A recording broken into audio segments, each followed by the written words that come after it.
केवलं ज्ञानमूर्तिं द्वन्द्वातीतं गगनसदृशं तत्त्वमस्यादिलक्ष्यम् एकं नित्यं विमलमचलं सर्वधी साक्षिभूतं भावातीतं त्रिगुणरहितं सद्गुरुं तं नमामि। गुरुर्ब्रह्मा गुरुर्विष्णु गुरुर्देवो महेश्वरः गुरुः साक्षात् परब्रह्म तस्मै श्री गुरवे नमः। काषाय वस्त्रं करदण्डधारिणं कमण्डलू पद्मकरेण शङ्खं चक्रं गदाभूषितं भूषणाढ्यं श्रीपादराजं शरणं प्रपद्ये। श्रीपादराजं शरणं प्रपद्ये। श्रीपादराजं शरणं प्रपद्ये। अवधूतचिन्तन श्री गुरुदेव दत्त।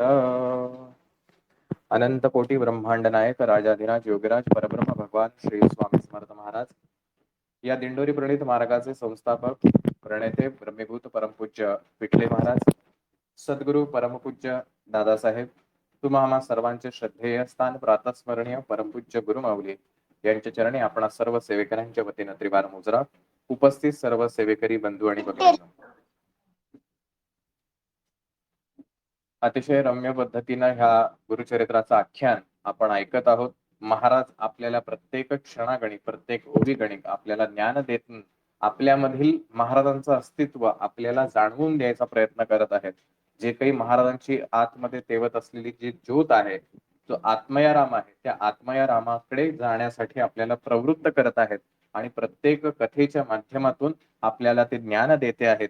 आणि अशा प्रकारे आपण कालच्या अध्यायापर्यंत बघितलं महाराजांनी कशा प्रकारे गुप्त रूपामध्ये राहून कार्य करत आहेत आणि हे कार्य करत असताना येणाऱ्या जे कोणी दुःखित असतील त्या दुःखिताचे प्रश्नही सोडवून गुरु महात्म्य जे आहे, गुरूंचं महत्व हे काय आहे हे प्रत्येकाला समजावून सांगत आहेत। आपण गुरुचरित्राचा पूर्वार्ध जेव्हा बघितला त्याच्यामध्ये ही गोष्ट पाहिली की गुरुचरित्राच्या प्रत्येक अध्यायागणिक आपल्याला गुरूंचा महिमा जो आहे, गुरु हे जे पद आहे या पदाचा महिमा जो आहे तो महिमा आपल्याला या गुरुचरित्राच्या प्रत्येक अध्यायागणिक सांगण्यात येतो। गुरुचरित्रामध्ये महाराजांचं जरी आख्यान असलं तरी महाराजांच्या आख्यानाच्या माध्यमातून महाराजांनी गुरु आणि शिष्य हे नातं जे आहे हे वेळोवेळी आवर्जून अधोरेखित करून सांगितलेलं आहे। आणि गुरुची सेवा का महत्वाची आहे, ती कशी करायला हवी, ते केल्याने काय प्राप्त होतं, काय साध्य होतं, या प्रत्येक गोष्टीचा उलगडा जो आहे तो महाराजांनी वेगवेगळ्या प्रकारे दिलेला आहे। कोणाला प्रेमाने सांगितलेला आहे, कोणाला शासन करून सांगितलेला आहे आणि कोणाला दृष्टांताच्या माध्यमातून सांगितलेला आहे। परंतु सर्वतोपरी महाराजांनी प्रत्येक भक्तावरती कृपा केलेली आहे हे संपूर्ण गुरुचरित्र पाहत असताना आपल्याला वेळोवेळी जाणवेल। गुरुचरित्रामध्ये ज्या ज्या गोष्टींचा उल्लेख झालाय, ज्या ज्या पात्रांचा उल्लेख झालेला आहे तेवढं म्हणजे महाराजांचं चरित्र नाहीये। हे गुरुचरित्र म्हणजे महाराजांचा काही क्षणांचा कालावधी किंवा काही छोट्याशा लीलांचा उल्लेख असलेलं गुरुचरित्राचं आख्यान आहे। परंतु महाराजांचा कार्यकाळामधल्या प्रत्येक गोष्टींचं लिखाण करायचं म्हणलं तर ती अगदी अशक्य असलेली गोष्ट आहे। त्यामुळे सिद्धमुनींनी सुद्धा निवडक ज्या गोष्टी आहेत की ज्या माध्यमातून नामधारकाची गुरुभक्ती जी आहे ती वृद्धिंगत होत राहील अशा पद्धतीनं या कथा सांगण्यात आलेल्या आहेत। आणि त्याच प्रकारे नामधारकाप्रमाणे आपण सुद्धा अंतर्मुख होऊन महाराजांच्या आणखीन जवळ चाललेलो आहोत।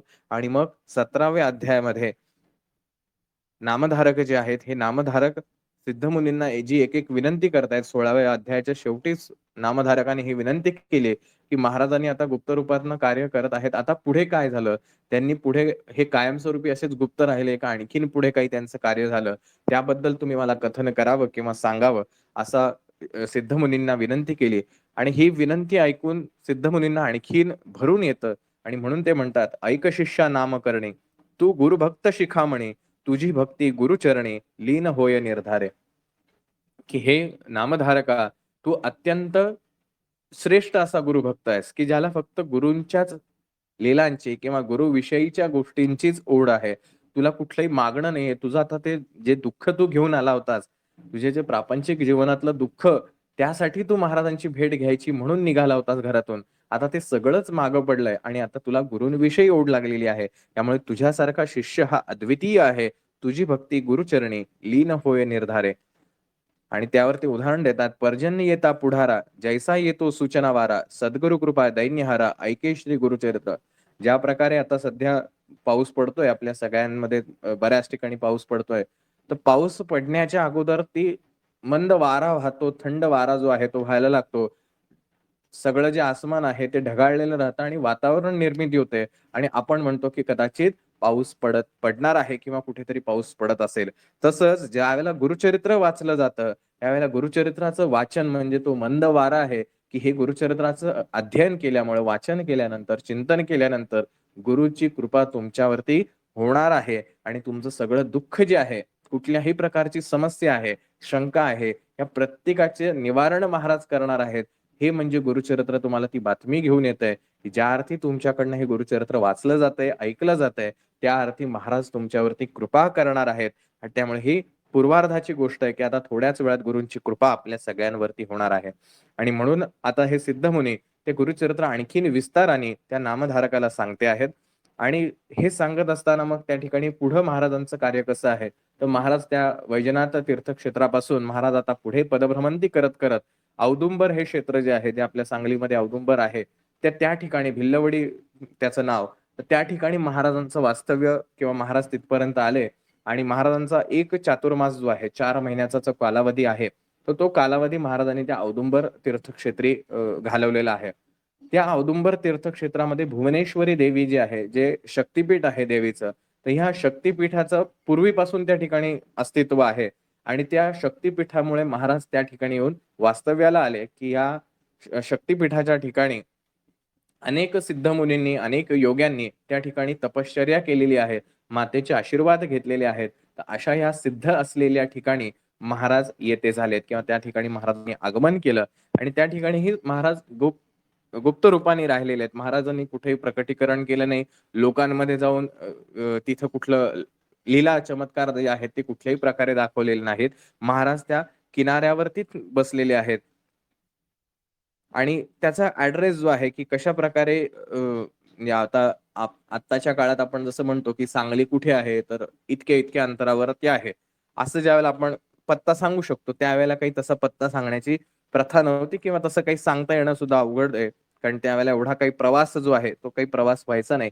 आणि म्हणून महाराज कुठे राहिलेले आहेत, तर त्याचं वर्णन जे आहे, ते त्या फार सुंदर केलेलं आहे. कृष्णावेणी तटाकासी म्हणजे कृष्णा नदी जी आहे, ती कृष्णाची नदी तिचा जो प्रवाह आहे, ते जणू काही वेणीप्रमाणे किंवा एक छान सुंदर त्याचं वलय आहे किंवा वळण आहे. तर त्या कृष्णेच्या तीरावरती कृष्णावेणी तटाक असे. तटाकाचा अर्थ आपण काल परवाच्या दिवशी पाहिला. तटाक म्हणजे किनारा किंवा काठ. तर कृष्णेच्या काठावरती भुवनेश्वरी देवी पश्चिमेला आहे. अशा ठिकाणी औदुंबर वृक्षापासी राहिले श्री गुरु परियेसा, की औदुंबर या वृक्षाच्या खाली महाराज त्या ठिकाणी वास्तव्याला थांबलेले आहेत किंवा त्या ठिकाणी महाराजांनी संपूर्ण चातुर्मासाचा 4 महिन्याचा कालावधी त्या ठिकाणी घालवलेला आहे. गौप्य रूपे असती गुरु ठाव असे अगोचरू अनुष्ठान धुरंधरू चातुर्मासे येणेपरी. अतिशय मोठं असं अनुष्ठान महाराजांनी त्या ठिकाणी करायला घेतलेलं आहे. धुरंधरू म्हणजे मोठं किंवा अधिक कालावधीचं किंवा जास्ती तीव्र अशा पद्धतीचा चातुर्मास जो आहे तो महाराज त्या ठिकाणी करत आहेत.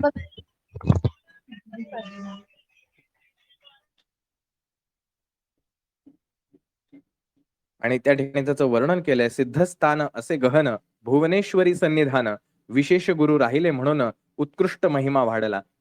की ते पूर्वीपासून त्या भुवनेश्वरी देवीच्या त्या ठिकाणी असल्यामुळे ते शक्तिपीठ आहे. तर त्या ठिकाणी असल्यामुळे ते पूर्वीपासून अनेक सिद्धयोग्यांचं ते त्या ठिकाणचं स्थान आहे. अनेक योग्यांनी त्या ठिकाणी येऊन तपश्चर्या केलेली आहे.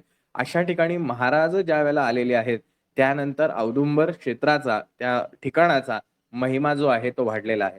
त्यामुळे आजही दत्तधामांमध्ये हा औदुंबराचा उल्लेख वेळोवेळी येतो आणि प्रत्येक दत्तभक्त जो आहे तो अतिशय भक्तिपूर्वक त्या औदुंबराच्या ठिकाणी जाऊन महाराजांचं स्मरण, चिंतन आणि त्या ठिकाणी दर्शनही घेतो. तर हे महाराजांच्या त्या ठिकाणी वास्तव्यामुळं 4 महिन्याचं वास्तव्य महाराजांनी त्या ठिकाणी केलं आणि त्याच्यामुळे ते पावन झालेलं आहे. आणि महाराजांचं हे गुप्त रूपाने कार्य चालू असताना एके दिवशी गोष्ट अशी घडली आणि ते सिद्धमुनी आता कथा सांगते झालेत. ते म्हणतात की कोल्हापूर वेद संपन्न असा ब्राह्मण होता. अतिशय हुशार, ज्याला वेदांचं ज्ञान आहे, दशग्रंथी ब्राह्मण असा तो ब्राह्मण त्या ठिकाणी राहत होता. त्याचं कुटुंब होतं व्यवस्थित आणि त्या कुटुंबाला त्या कुटुंबाला एक मुलगा झाला आणि तो मुलगा जो आहे तो मंदगती म्हणजे थोडक्यात आपण निर्बुद्ध असा जो मुलगा त्यांना त्या ठिकाणी झाला.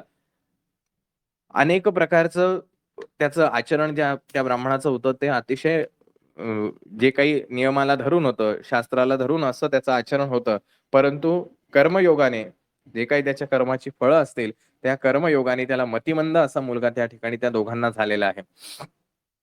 आणि त्या मतिमंद मुलाच्या येण्याने म्हणा, त्याच्या दुःखाने म्हणा किंवा वार्धक्याने म्हणा, तर ते दोघंही आई-वडील त्या मुलाचे जे आहेत ते मृत झाले. त्यांचं मरण त्या ठिकाणी झालं. आता हा एकटाच मुलगा गावामध्ये मतिमंद अशा स्वरूपात वाढत होता. परंतु ह्या वडिलांची जी ख्याती होती, ते वेदशास्त्र संपन्न होते. अतिशय ऋग्वेदाचं त्यांचं काय म्हणूया आपण अधिकार होता.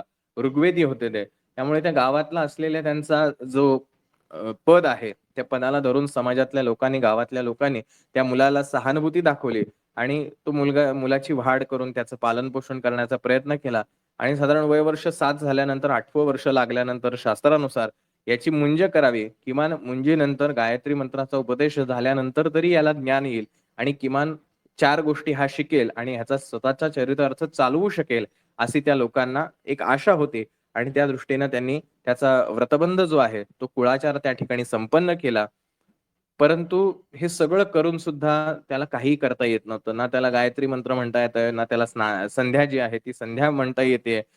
त्यामुळे वेद आणि उपनिषद ह्यांचं मंत्र म्हणण्याचा काही प्रश्नच येत नाही. आणि त्यामुळे सगळे गावातली लोकं जी आहेत, ते त्याची निंदा करायला लागली, की "काय तुझं हे जीण आहे?" आणि बिचारा तो जो मुलगा असतो तो त्याला काही कळत नाही, की आपण एकतर असे आहोत, काय करावं ते माहीत नाही, कसं मला ज्ञान मिळेल ते माहीत नाही आणि म्हणून ते स तो सगळ्या लोकांना विनंती करतो, की तुम्ही मला सांगा मी काय करू म्हणजे मला ज्ञान होईल.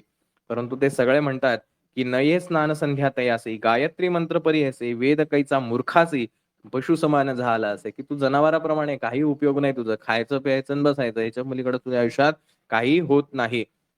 म्हणून तो अतिशय दुःखी असतो, की काय करावं? सगळी लोकं जी आहेत, ते त्याची निंदा नालस्ती करत असतात, की "अरे, तुझ्या आई-वडिलांची ख्याती बघ, कसा त्यांच्या पोटी जन्माला आलायस.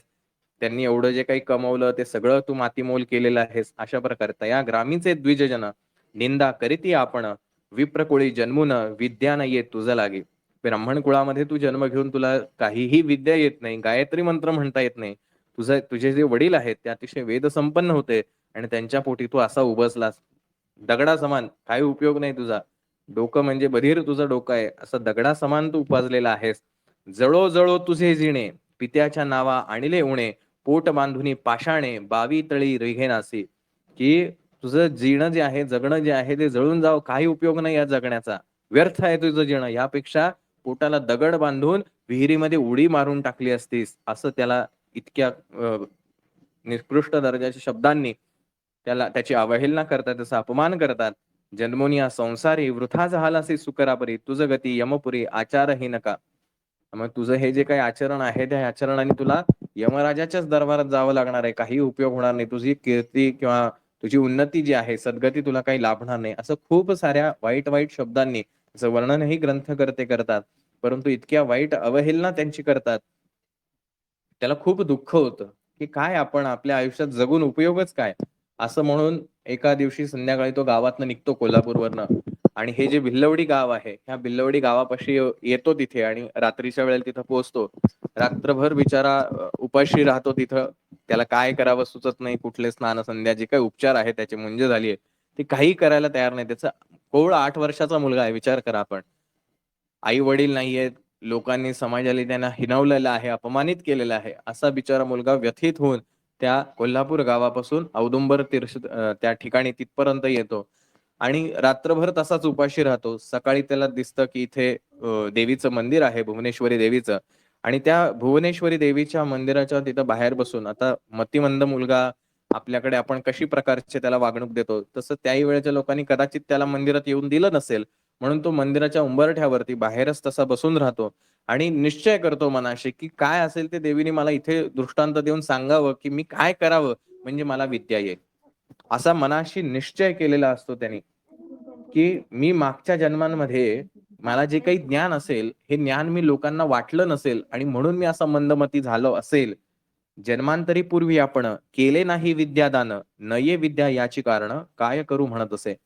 की मी मागच्या जन्मात आता नाही दिली विद्या म्हणून मी असं झालेलो आहे. पण आता करू काय? या जन्माचं करू काय?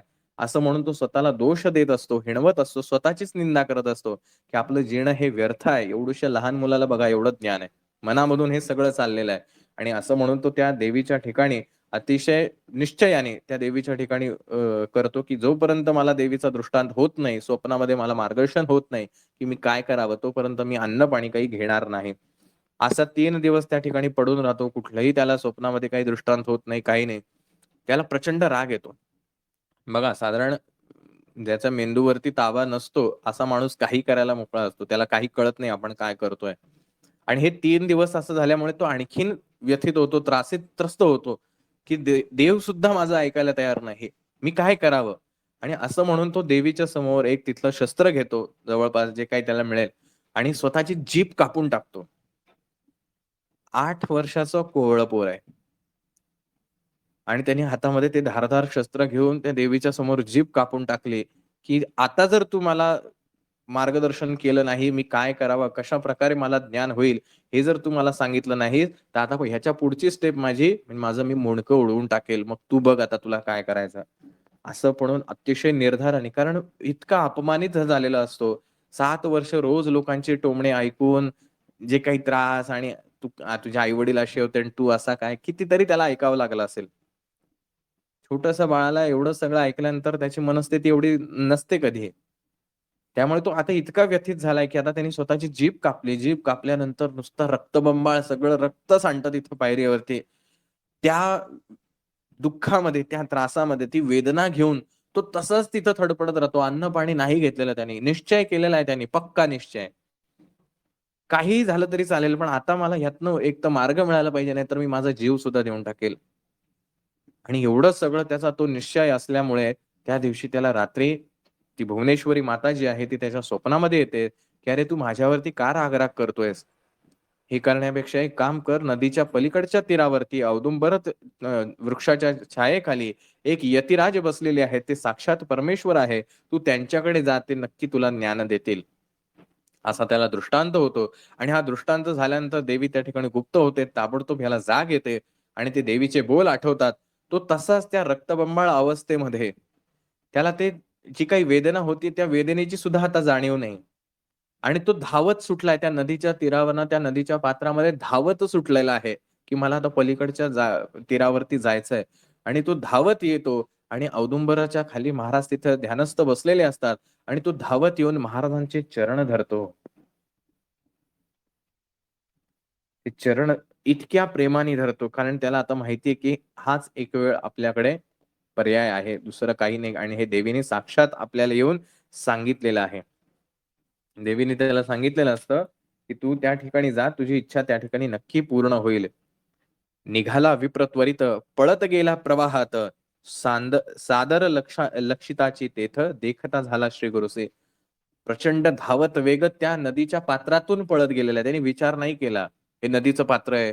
मग आता कसं जाऊ? मग होडीमधून जाऊ का आणखीन कशाने? कशाचाही विचार नाही. त्याला फक्त एवढंच जायचंय, की त्या पलीकडच्या तीरावरती जायचंय आणि जे कोणी त्या औदुंबराच्या खाली बसलेलं आहे, त्यांचे आपल्याला पाय धरायचे, तेच आपला उद्धार करणार आहेत. तर त्या आवेशामध्ये तो त्या पात्रावरनं पळत त्या ठिकाणी गेलेला आहे आणि ज्यावेळेला त्यांनी महाराजांना बघितलं, चरणावरी ठेवूनिया माथा, अत्यंत स्तोत्र झाला करिता, श्री गुरुमूर्ती संतोषता आश्वासित तयवेळी. आता विचार करा बरं, असं का म्हटलं असेल? अत्यंत स्तोत्र झाला करिता, त्याने जीभ कापली म्हणजे तो स्तोत्र म्हणू शकतो का? तो मंदमती मुलगा आहे. जर त्याला स्तोत्र म्हणता आलं असतं तर कशाला आला असता इथपर्यंत? त्यामुळे मतिमंद असा असलेला मुलगा आहे.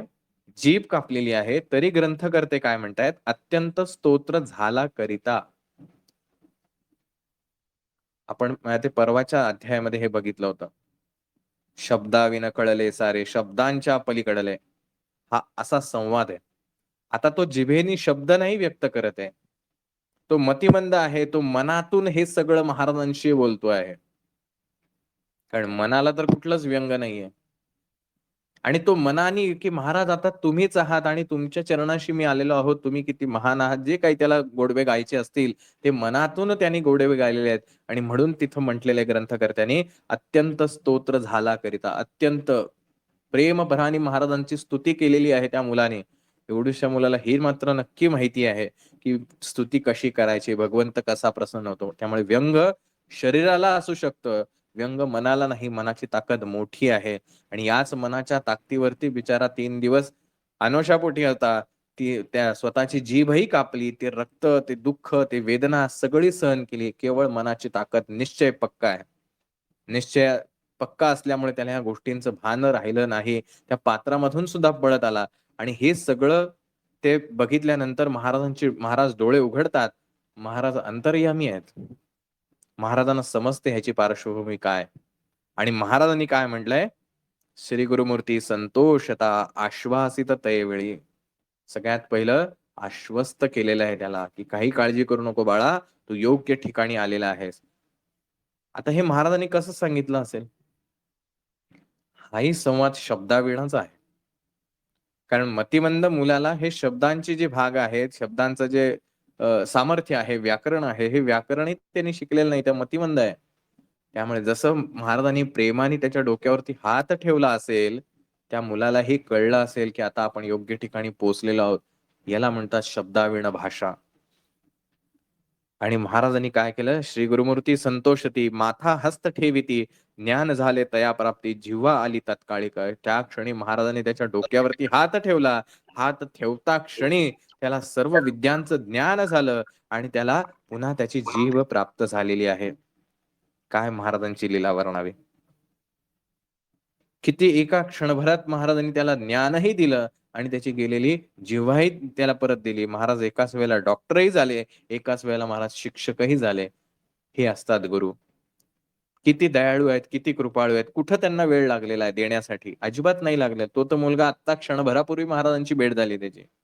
असं नाहीये की खूप दिवसापासून महाराजांच्या सेवेत आहे. आत्ता क्षणभरापूर्वी भेट झाली आहे. बिचारा मुका आहे, बोलता पण येणार नाही, जीभ कापलेली आहे, दुःख आहे, रक्तबंबाळ आहे, मतिबंद आहे. म्हणजे त्याला कुठलंही ज्ञान सुद्धा नाही, कसं कसं वागावं, कसं बोलावं, कुठलंही भान नाहीये. अशावरती महाराजांनी किती क्षणभरात कृपा केलेली आहे. आणि म्हणून महाराज भक्तवत्सल जे आहेत, ते भक्तवत्सल याचसाठी आहेत. पण भक्त ही व्याख्या फार महत्वाची आहे. जैसा मानस सरोवर वायस जाय परियस, तो होय राजहंस तैसे झाले विप्राते. जसं मानसरोवरामध्ये एखादा जर कावळा जर गेला, तर तो कावळा तिथलं स्नान केल्यानंतर राजहंसाप्रमाणे त्याच्यामध्ये बदल होतो. असं जे तीर्थाचं महात्म्य आहे, तसं जो भक्त कसाही वेडा, गबाळा, निर्बुद्ध कशाही प्रकारचा असेल, कितीही पापी असेल, पण तो जर महाराजांच्या चरणाशी लीन झाला, तर तो सुद्धा सर्व विद्यांची प्राप्ती त्याला होते. असं ह्या ठिकाणी वर्णन केलेलं आहे. चिंतामणी संपर्केसी सुवर्णत्व येई लोहासी, मृत्तिका पडता जांबुनदासी, सुवर्ण जेवी होय ऐका. ज्याप्रमाणे परिसाचा स्पर्श झाल्यानंतर लोखंड लोखंड राहत नाही, तर त्याचं सोन्यामध्ये रूपांतर होतं. त्याच प्रकारे महाराजांच्या सानिध्यात आलेला व्यक्ती हा पूर्णतः बदलून जातो. हे महाराजांचं सामर्थ्य आहे. हे महाराजांचं गुणगान या ठिकाणी ग्रंथकर्ते व्यक्त करत आहेत. तैसे तया ब्राह्मणासी स्पर्शता श्री गुरुचरणांसी, आली सकळ विद्या त्यासी, वेदशास्त्र तर्क भाष्य. सगळ्या प्रकारचं ज्ञान जे आहे ते त्या ठिकाणी त्याला प्राप्त झालेलं आहे.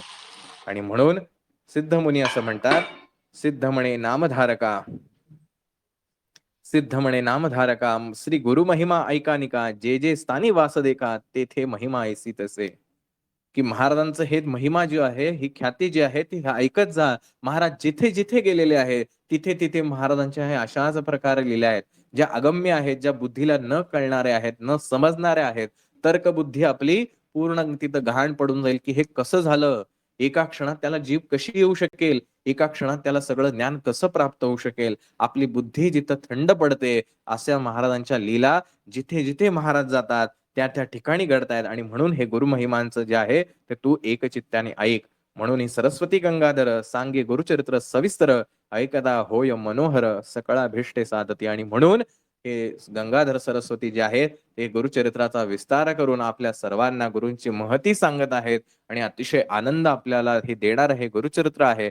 म्हणून आपल्या सर्व दुःखांचा क्षय करणारं, आणि आपल्याला आनंद देणारं असं हे गुरुचरित्र अध्याय गणिक पुढे वाढत जाणार आहे, असं हे आपल्याला नामधारक जे आहेत गंगाधर सरस्वती गंगाधर जे आहेत ते आपल्याला या ठिकाणी सांगत आहेत. आणि अशा प्रकारे या ठिकाणी हा अध्याय संपन्न झालेला आहे.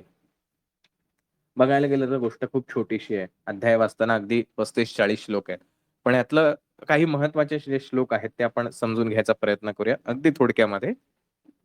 पहिली गोष्ट जी आहे ते महाराजांना त्यांनी जे विचारलं, की महाराज असे गुप्त का राहतात? मग गुप्त राहिल्यानंतर महाराज तर स्वतः जगद्गुरु आहेत. ते स्वतः तप का करतात? हे चातुर्मास, हे सगळे नियम जे आहेत. महाराज भिक्षा का मागायला जातात?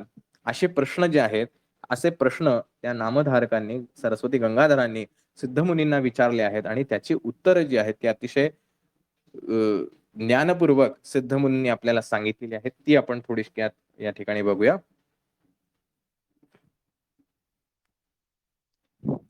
ऐकोनी सिद्धाचे वचना, नामधारक करी नमना, श्री गुरु परमात्मा जाणा, का राहिले गौप्य रूपे. साक्षात परमात्मा जो आहे तो त्या ठिकाणी गौप्य रूपाने का राहिला? काय त्यासी तपोद्देश. त्या परमात्म्याने तप करण्याचा उद्देश काय आहे? तो तर परमात्मा आहे, त्याला हे सगळं करण्याची आवश्यकताच नाही. भिक्षा मागणे काय हर्ष. संपूर्ण विश्वाला अन्न पुरवठा करणारा, सगळ्या विश्वाची भूक भागवणारा तो परमात्मा आहे. त्याला भिक्षा मागण्यामध्ये कसला आनंद होतो? या हा संदेह माझ्या मानसी याते निवारी दातारा. आणि अशी माझ्या मनामध्ये शंका आहे, कृपा करून याचं तुम्ही निरसन करावं. त्यावेळेस सिद्धमुनींनी जे उत्तर दिलंय ते आता ऐकूया. ऐक शिष्या नामधारका, भिक्षा मागणे पिनाका, आणिक सांगेन ऐका दत्तात्रय गुरुमूर्तीचे. की मी तुला आता सांगतो की दत्त महाराज हे भिक्षा का मागतात आणि ते का तपश्चर्या करतात किंवा तप करतात, वेगवेगळ्या तीर्थयात्रांना का फिरतात, ह्याचं मी तुला आता उत्तर देतो. कृपा सागर दत्तात्रय मूर्ती. हे दत्त महाराज जे आहेत हे साक्षात कृपेचा सागर आहेत. अथांग भरलेली त्यांच्याकडे कृपा. तुम्ही प्रत्येक त्या सागरातला एक थेंब जरी काढला तरी तुम्हाला कृपाच मिळणार आहे. त्या सागरातली एक बादलीभर पाणी उचला, तुम्हाला कृपाच मिळणार आहे. त्या सागरामध्ये डुंबायला जा, कृपाच मिळणार आहे. असा कृपेने भरलेला हा अथांग महासागर हे दत्त महाराज आहेत. दत्त महाराज स्मर्तृगामी आहेत. स्मरण करता क्षणी धावून येणारा असं हे दैवत आहे. असे कृपा सागरू दत्तात्रय मूर्ती भिक्षुक रूपी असे दिसती, भक्तजना अनुग्रहार्थी तीर्थयात्रेस हिंडती. आणि असे हे कृपा सागर असलेले दत्त महाराज हे आपल्याला भिक्षुक रूपामध्ये दिसत आहेत. खाली पितांबर नेसलेलं आहे, हातामध्ये झोळी आहे आणि ही कमंडलू आहे आणि ते सगळ्या भारत भ्रमंती करत आहेत. आपल्याला दिसताना कसे दिसतायत? हा कृपा सागर जो आहे तो कसा दिसतोय आपल्याला? भिक्षुकाच्या रूपामध्ये. भिक्षुक म्हणजे याचक, मागणारा. अशा रूपामध्ये आपल्याला महाराजांनी हे दर्शन दिलेलं आहे. आणि का असं घेतलंय? तर भक्तजना अनुग्रहार्थी, की जे त्या परमेश्वरावरती श्रद्धा ठेवून आहेत. कुठल्याही परमेश्वराचं रूप असं काही नाही. आपण कोणी गणपतीला बसतं, कोणी देवीला बसतं, कोणी शेगावच्या गजानन महाराजांना म्हणतील, कोणी साईबाबांना म्हणतील, कोणी स्वामी महाराजांना म्हणतील, कोणी आणखीन तिसरं रूप धरत असेल. हे सगळेच जण हे परमेश्वराचेच भक्त आहेत. आणि अशा भक्तजनांना अनुग्रह करण्यासाठी, म्हणजे त्यांना उपदेश करण्यासाठी, त्यांना ज्ञान देण्यासाठी म्हणून महाराज तीर्थयात्रेसी हिंडती. म्हणून वेगवेगळ्या तीर्थयात्रेला महाराज का जातात? की ह्या तीर्थयात्रेच्या निमित्ताने हे जे सगळे भक्त आहेत, परमेश्वरावरती श्रद्धा ठेवणारी लोक आहेत, त्यांना योग्य मार्ग दाखवण्याचं काम महाराज या तीर्थयात्रेच्या निमित्ताने करत आहेत. आणि म्हणून महाराज तीर्थयात्रा करतात. दुसरं महत्वाचं कारण हे पहिली झालं, की ह्या निमित्तानं महाराज प्रत्येक त्याच्या भक्तांपर्यंत वैयक्तिकरित्या पोहोचून त्यांना मार्गदर्शन करत आहेत. भक्तजन उद्धारार्थ तीर्थे हिंड श्री गुरुनाथ, गौप्य भावया कारणार्थ समस्त येऊनी मागती. काल आपण बघितलं महाराज का गुप्त होतात? कारण लोकांची मग रांगच लागते. मला हे पाहिजे, मला ते पाहिजे, माझं हे दुःख निवारा, माझं ते दुःख निवारा, हे सतत चालू आहे. म्हणून काही वेळेला महाराज गौप्य रूप सुद्धा धारण करतायत आणि भक्तजनांचा उद्धार करण्यासाठी. कोणाची काय इच्छा असते माहिती नाही. एखाद्याला वाटतं महाराजांनी मला दर्शन द्यावं, एखाद्याला वाटतं महाराजांचा प्रसाद मला मिळावा, एखाद्याला आणखीन काही तिसरं वाटतं की आज ह्या क्षणी हे मला मिळावं. असे प्रत्येकाची इच्छा जी असते, ह्या प्रत्येकाचा ते इच्छा पूर्ती करून त्याचा उद्धार करण्यासाठी, त्याला मार्गदर्शन करून, त्याची उन्नती करून, त्याला मोक्ष प्रदान करण्यासाठी महाराज वेगवेगळ्या तीर्थांवरती हिंडत आहेत, कारण ह्या वेगवेगळ्या ठिकाणी अनेक सिद्ध मुनी योगी जे आपल्या डोळ्यांना दिसत नाहीत, परंतु ते त्या ठिकाणी असतात. ते त्या ठिकाणी असतात. माणूस कधीच एकटा नसतो. त्याच्या आजूबाजूला या सगळ्या प्रकारच्या शक्ती ह्या वास करत असतात. म्हणून सदैव सावध राहावे. हे आपल्या सगळ्या संत मंडळींनी आपल्याला सांगितलेलं आहे, की बोलताना आपण विचार करून बोला. मनातून विचार करताना विचार करा, की आपण काय विचार करतोय. कारण हे ऐकणारा कोणीतरी आहे आणि त्याला तथास्तु म्हणणारा सुद्धा कोणीतरी आहे. भक्तजन उद्धारार्थ तीर्थे हिंडे श्री गुरुनाथ गौप्य भाव या कारणार्थ समस्त येऊनी मागती. लपविता दिनकरासी, बघा, लपविता दिनकरासी केवी लपे तेज राशी, कस्तुरी ठेविता गौप्यसी सुगंध केवी गौप्य होय. किती हा नाटकीपणा आहे महाराजांचा, की सूर्याला जर आपण झाकून ठेवलं म्हणून काही त्याचं तेज बाहेर प्रकटण्याचं राहणार आहे का? तुम्ही किती त्याला झाकण्याचा प्रयत्न करा, ते तेज आहे, ते लपून राहू शकत नाही. कस्तुरी ठेविता गौप्यसी सुगंध केवी गौप्य होय. तुम्ही जरी कस्तुरी जी आहे ती लपवून ठेवली म्हणून काही त्याचा सुगंध यायचा राहणार आहे का? तसं महाराज जरी गोप्य रूपामध्ये असले तरी त्यांची जी लीला आहे, त्यांचं ख्याती जी आहे ती काही पसरण्याचं राहणार आहे का? लोकांना पर्यंत महाराज हे भक्तजनांचा उद्धार करण्यासाठीच आलेत. त्यामुळे त्या त्या भक्ताला त्याच्या पात्रतेनुसार महाराज त्याला दर्शन देणार, त्याचा उद्धार करणारच आहेत. आणिक सांगेन तुझं प्रती, आणखीन तुला जे सांगतोय ते ऐक. कल्पवृक्ष जेवी जगती, जेथी राहे ते अक्षती, कल्पिले फल देतेसे. की कल्पवृक्ष जो आहे तो ज्या ठिकाणी धरणीमध्ये तयार होतो किंवा धरणीमध्ये प्रकट होतो, त्याच्या खाली बसून जे काही मागाल ते तुम्हाला तो देत असतो. तो कुठे उगवला ह्याला काही महत्व नाही. तो जिथेही उगवला असेल त्या ठिकाणी तो तुम्हाला फक्त देतच राहतो. त्याला घ्यायचं माहितीच नाही. तसा हा कृपेचा जो सागर आहे, साक्षात दत्तात्रय जो आहे, तो जिथं जाणार आहे तिथं तो फक्त देतच राहणार आहे आणि म्हणून त्याचं नाव दत्त आहे. बघा किती उपमा दिली आहे महाराजांना. एक कल्पवृक्षाची उपमा दिली. आता शेवटी आपण माणसं आहोत. आपण कितीही अगदी उच्च विचार करायचं जरी ठरवलं, अगदी मोठ्यातली मोठी उपमा द्यायची म्हणली, तरी आपल्यासारखे पामर आपण अशीच उपमा देऊ शकतो. आणि म्हणून महाराजांचं शब्दांमध्ये वर्णन करणं हे अशक्य आहे. त्यामुळे त्यातल्या त्यात सर्वोच्च उपमा ज्या आहेत त्या ठिकाणी दिलेल्या आहेत, की अगदी सूर्याला जरी झाकलं आपण तरी सूर्याचं तेज काही कमी होत नाही किंवा ते तेज दिसण्याचं राहत नाही. उपमा कुठली आहे? सूर्याची. कारण आपल्याला माहित असलेल्या सूर्यापेक्षा जास्त तेजपुंज या जगात काही नाही.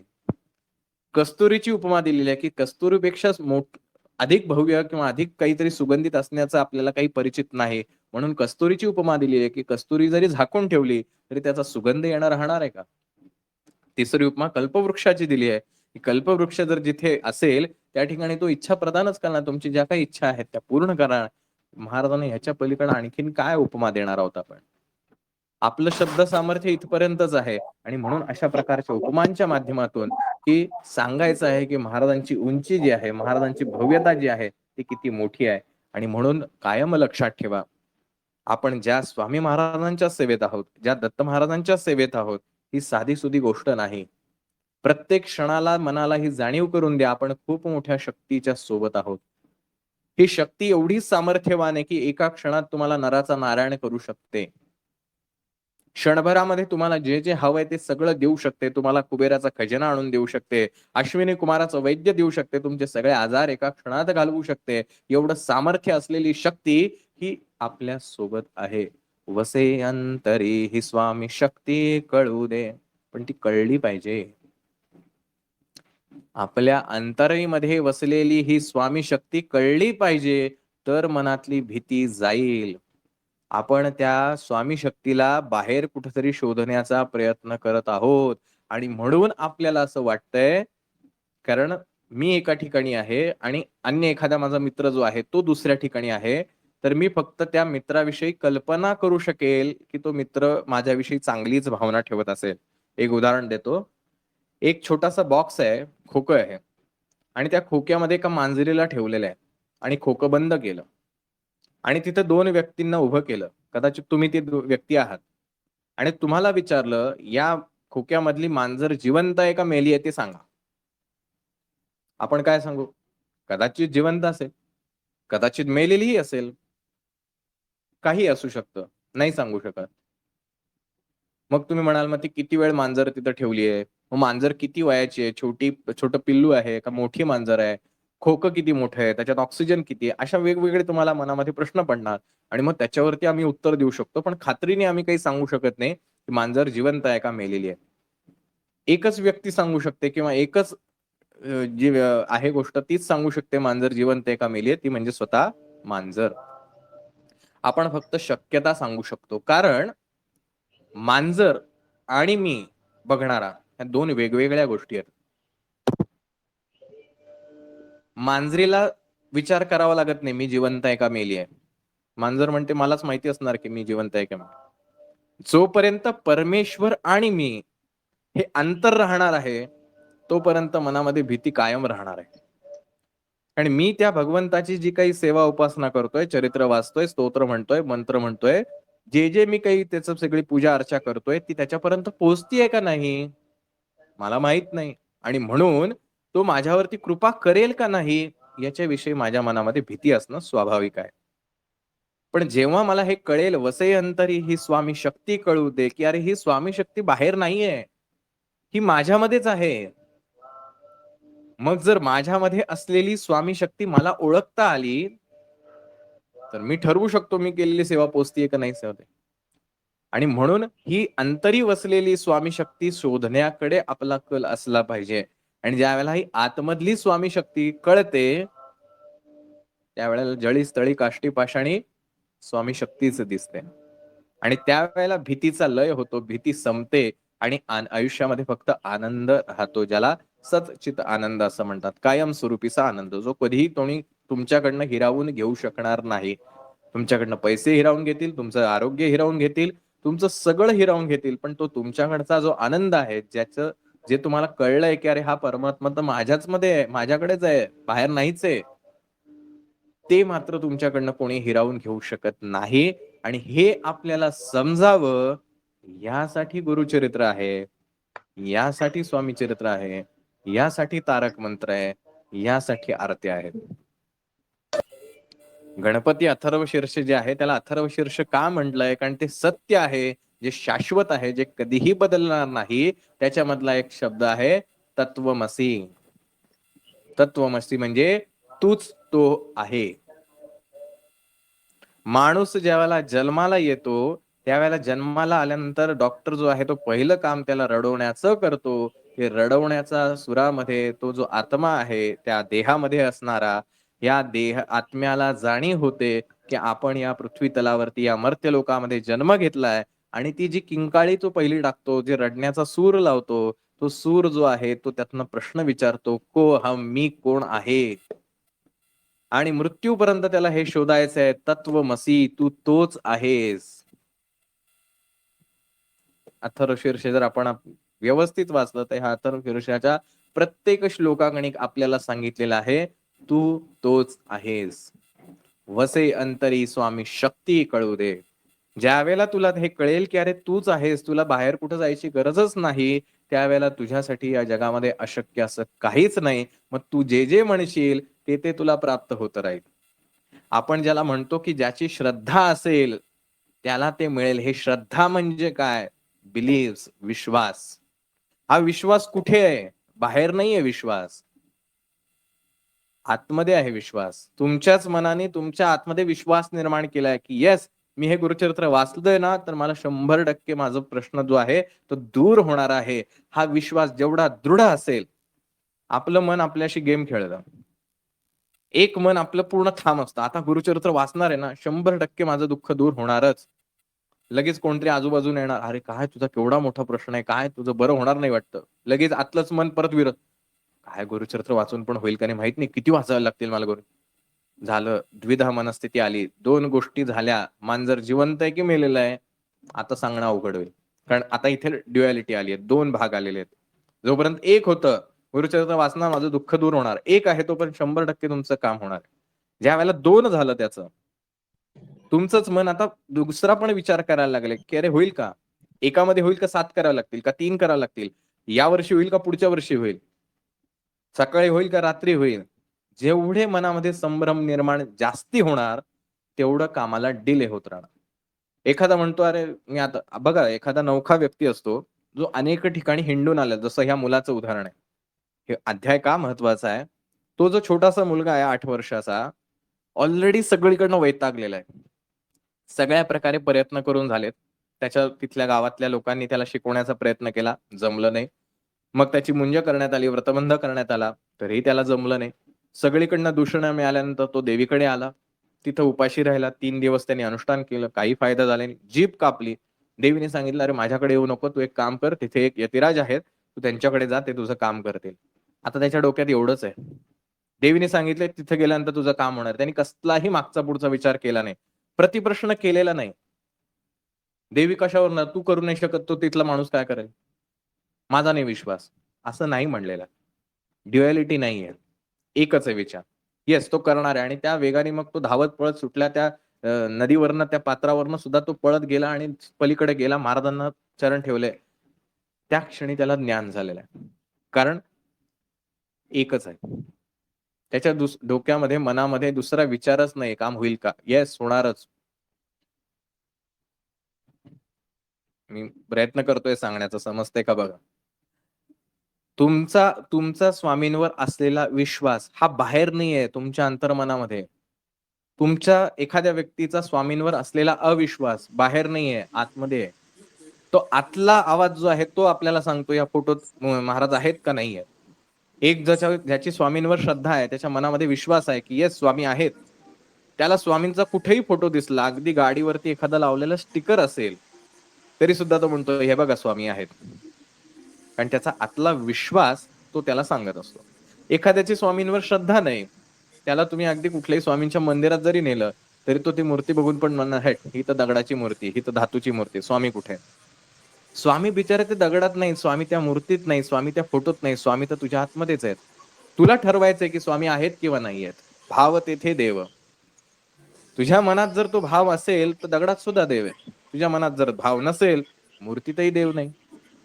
सो विश्वास आतमध्ये आहे, श्रद्धा ज्याला आपण म्हणतो, ही श्रद्धा आतमध्ये आहे आणि ज्याची ही श्रद्धा स्ट्रॉंग आहे, विचार मनातला पक्का आहे, येस माझं काम होणारच आहे. गुरुचरित्र ऐकतोय ना मी, झालं माझं काम. एवढं महाराज सांगतायत, तत्काळ मी तुम्हाला फळ देतो, मी कृपेचा सागर आहे आणि हे ते आहे, मी स्मर्तुर्गामी आहे, एवढं सांगतात, मग माझं काम होणारच.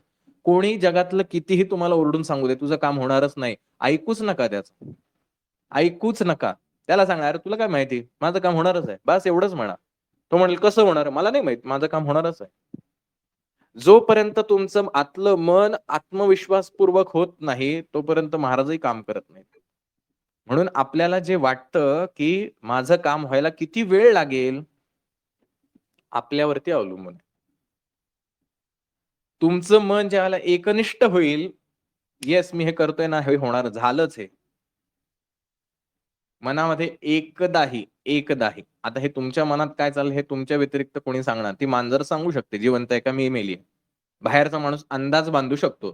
तुम्ही डोळे बंद केलेत, हातात जपमाळ धरलीये, अरे वाह! काय छान सेवा करतोय. हा बाहेरचा माणूस फक्त अंदाज बांधू शकतो.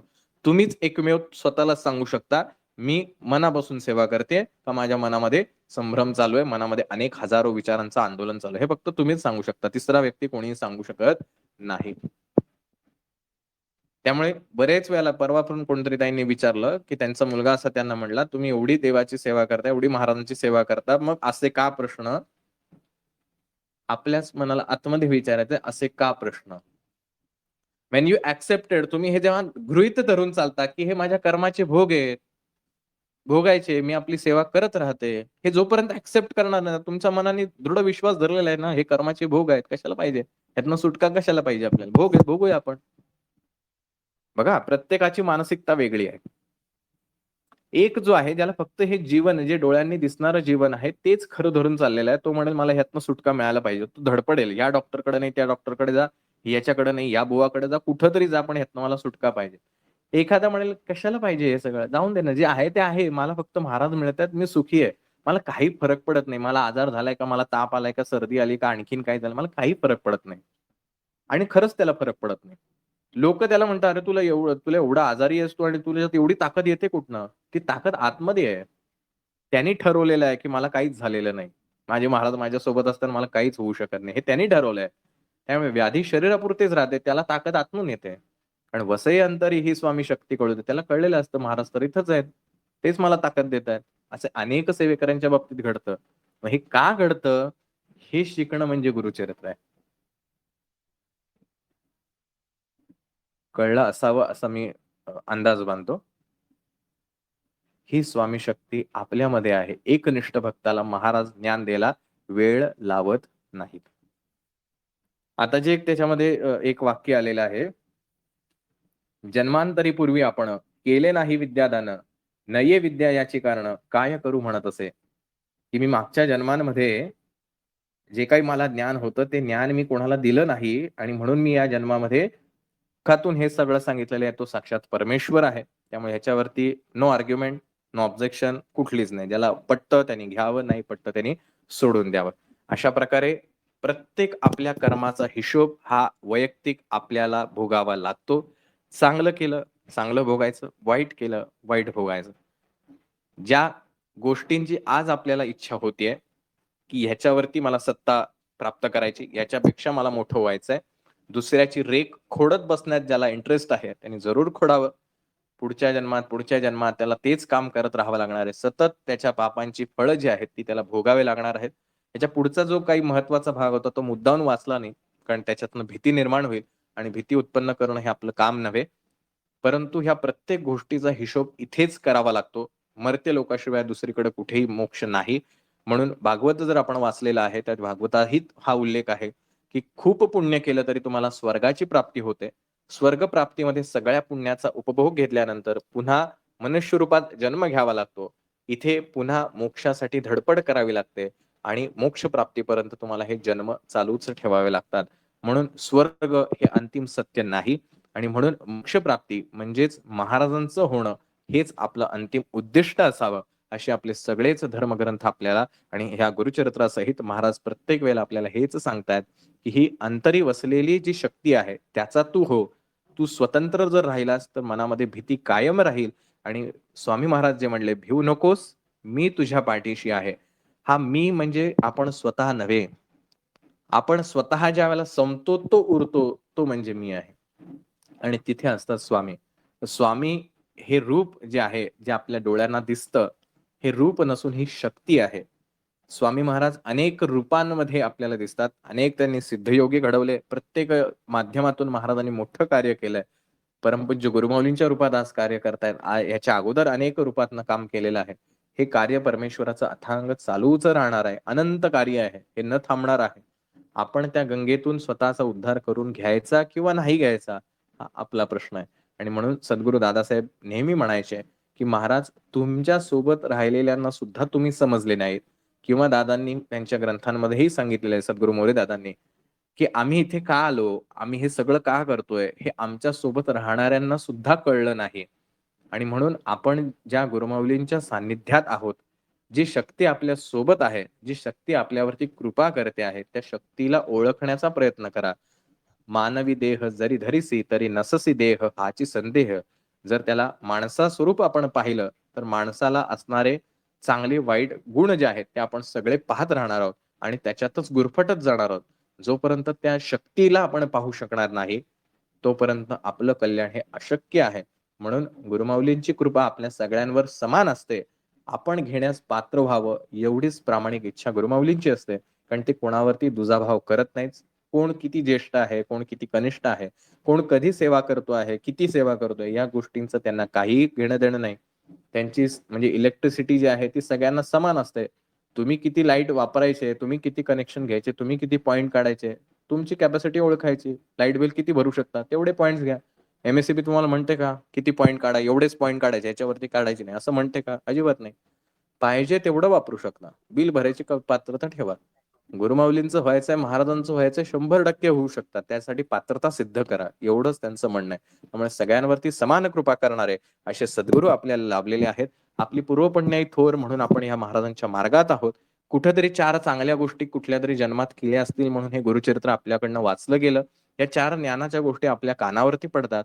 पण फक्त ज्ञान कानावरती पडल्याने ते आत्मसात होत नाही. याचे 3 प्रकार जे आहेत हे ज्ञान वापरायचे. श्रवण, मनन, निधिध्यास हे 3 त्याचे मार्ग आहेत, स्टेप्स आहेत.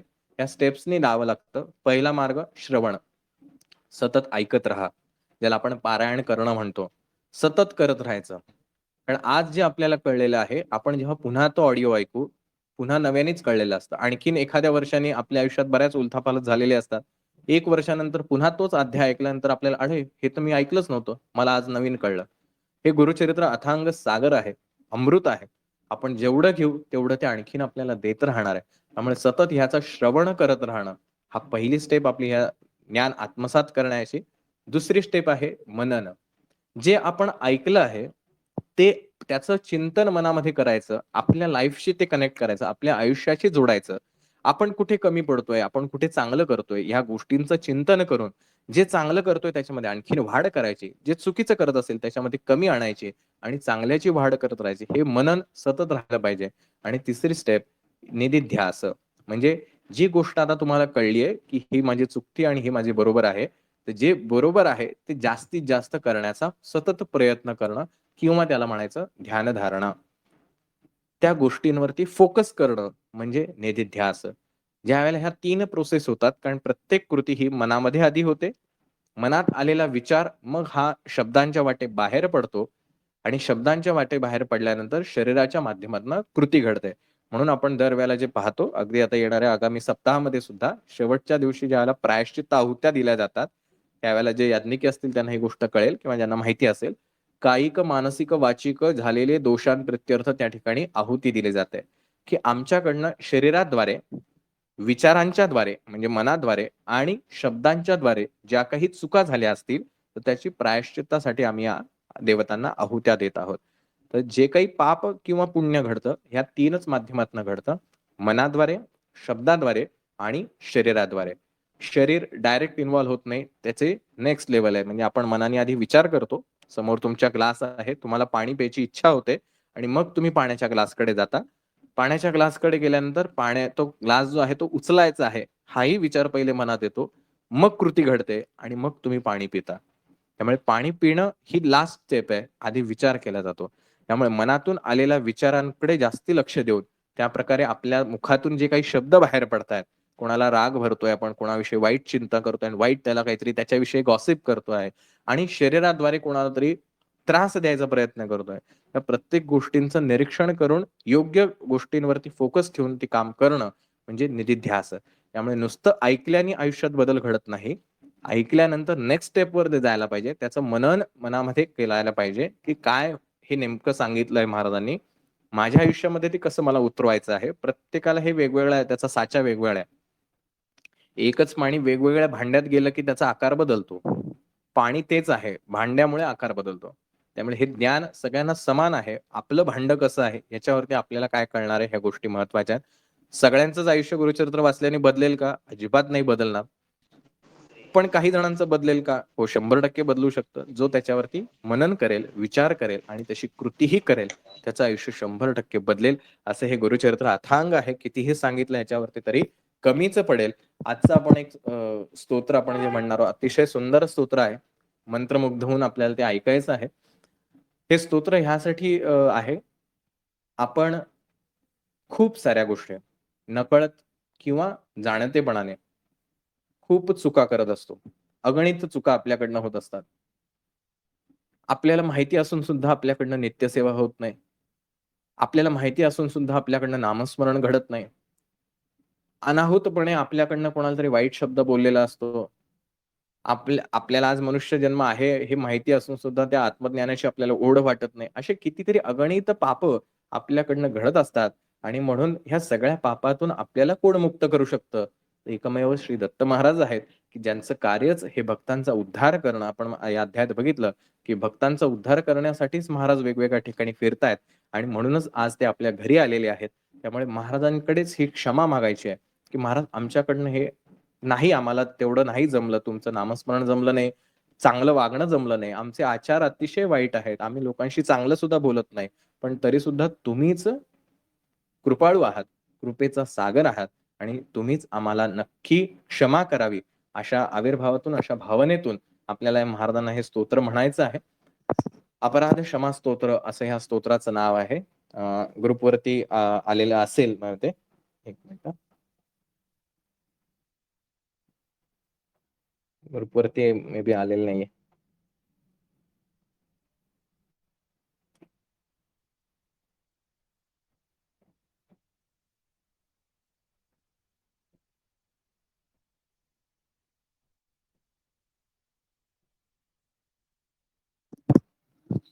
स्तोत्र पाठवलेलं आहे. अर्ध्या मिनिटात आपण सुरुवात करूया. नाही म्हणलं तरी चालेल, म्हणलं तरी चालेल. शांत चित्ताने मनापासून महाराजांचं फक्त स्मरण करायचं. स्तोत्र म्हणल्यानंतर आपण त्याचा थोडक्यात जो काही मला कळलाय अर्थ तेवढा मी थोडक्यामध्ये अवघड आहे हे स्तोत्र. श्री परमहंस परिव्राजकाचार्य श्री वासुदेवानंद सरस्वती टेंबे स्वामी महाराज यांनी ते रचलेलं आहे.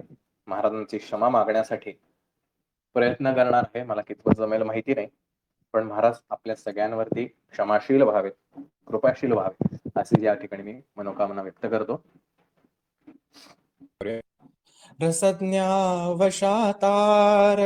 स्वादुलभ्यं गृहीतं कदाचिन्न तेनामदत्त क्षमस्वापराधं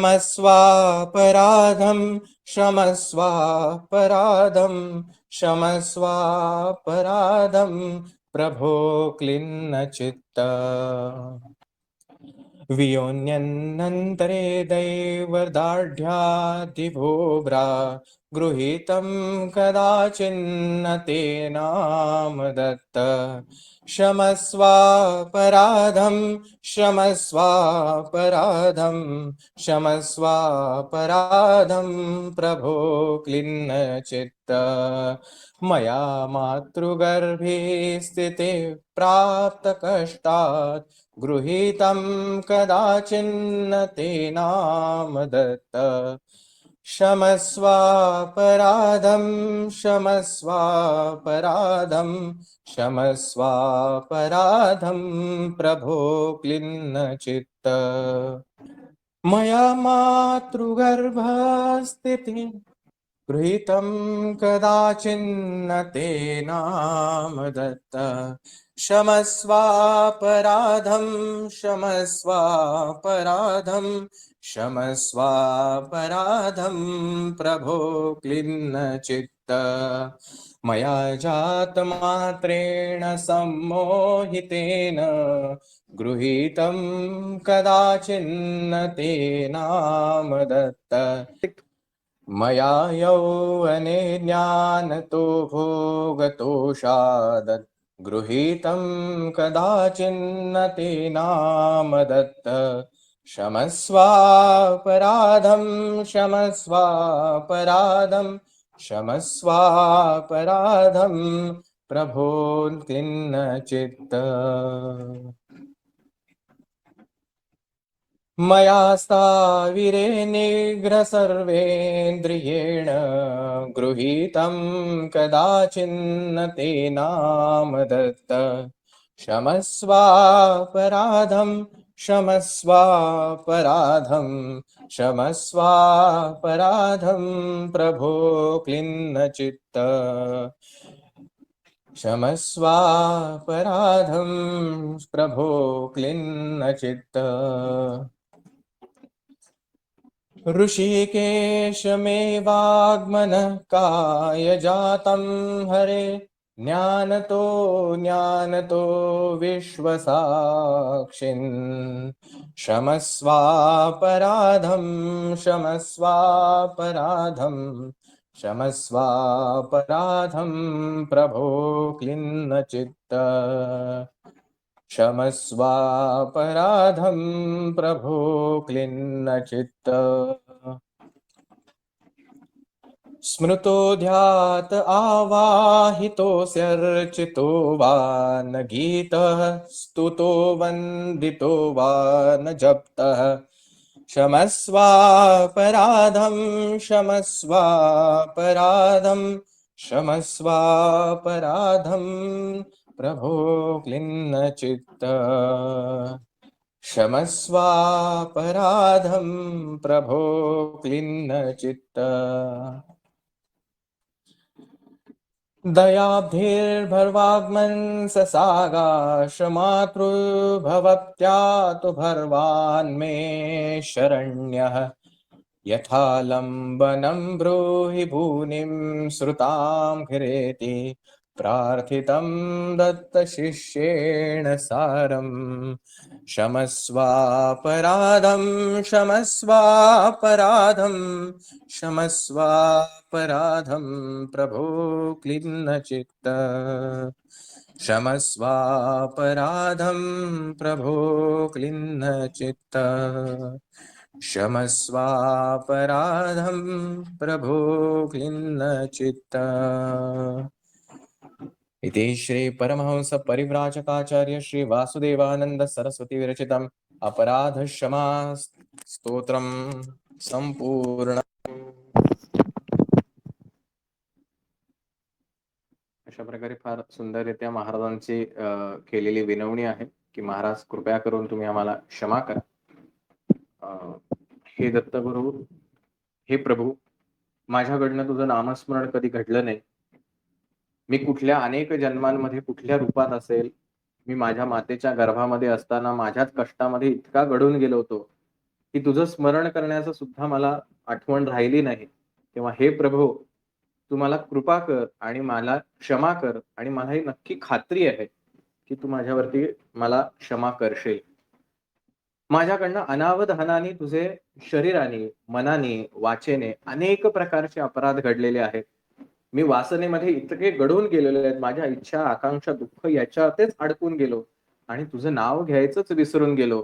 तेव्हा हे परमेश्वरा, हे दत्तगुरु, तू मला क्षमा करशील अशी मी खात्री बाळगतो आणि मी तुझी क्षमा मागतो।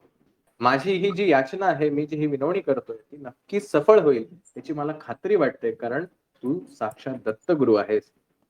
हे दयासागरा, हे दत्तगुरु, तू सर्वज्ञ आहेस, तूच माझा निर्माता आहेस, तूच मला निर्माण केलेला आहेस आणि तरी सुद्धा मी माझ्या कर्त्यालाच विसरून गेलो आणि जे मला बाह्य दृष्टीनं जे माझ्या पंचेंद्रियांना दिसतं आहे त्याच्यात इतकं गुरफटून गेलो की तुझं नामस्मरण करायलाच मी विसरून गेलो, तुझी आठवण काढायलाच विसरून गेलो। तेव्हा हे दत्तगुरु, कृपा करून मला तू क्षमा कर आणि मला खात्री आहे की तू मला नक्की क्षमा करशील। हे दत्तप्रभो, हे दयागणा, तू माझ्यावरती कृपा कर, कारण तारुण्य यवनामध्ये आल्यानंतर मी ह्या सगळ्या गोष्टींचा उपभोग घेण्यामध्ये इतका रममाण झालो, आता मला त्याचं खूप वाईट वाटतं आहे की मी या सगळ्यामध्ये तुझी आठवण काढायचंच विसरून गेलो। म्हणून माझ्याकडून झालेल्या सर्व चुकांना मी तुझ्याकडे क्षमा मागतो आणि मला खात्री आहे की तू मला नक्की ह्याच्यातून माफ करशील। अशा प्रकारे प्रत्येक क्षणी आपण ज्या ज्या चुका केलेल्या आहेत त्या चुकांचं प्रायश्चित्त महाराजांकडे मागून महाराजांना विनवणी केली जाते की महाराज, आम्ही पामर आहोत, अज्ञानी आहोत, आमच्यावरती कृपा करा, आम्ही अडाणी आहोत, आम्ही तुम्हालाच विसरून गेलो। या सगळ्या प्रपंचातल्या गोष्टींमध्ये इतके गुरफटलो की आम्हाला लक्षातच आलं नाही की तुम्ही आमचे कर्ते आहात, तुम्ही आम्हाला जन्माला घातले आणि आम्हाला तुमच्यापर्यंत पोहोचवायचं आहे। तेव्हा हे दत्तगुरु, हे स्वामी महाराज, आम्हाला क्षमा करा आणि मी खात्री बाळगतो की तुम्ही आम्हाला नक्की क्षमा कराल। अशा प्रकारचे अतिशय सुंदर असं स्तोत्र जे आहे, भावपूर्ण शब्दांमध्ये आणि ते अतिशय भावपूर्ण रीतीने श्री परमहंस परिव्राजकाचार्य श्री वासुदेवानंद सरस्वती टेंबे स्वामींनी रचलेलं हे दत्त महाराजांसाठी असलेलं स्तोत्र आपण आज या ठिकाणी पाहिलं। अशा प्रकारे आजचा हा 17वा अध्याय या ठिकाणी संपन्न झाला। इति श्री गुरुचरित्रामृते परमकथा कल्पतरु श्री नृसिंह सरस्वती आख्याने सिद्धनामधारक संवादे भिल्लवडी स्थान महिमा वर्णनम मंदमती ब्राह्मण वर प्रदानम नाम सप्तशोऽध्यायः। अवधूत चिंतन श्री गुरुदेव दत्त।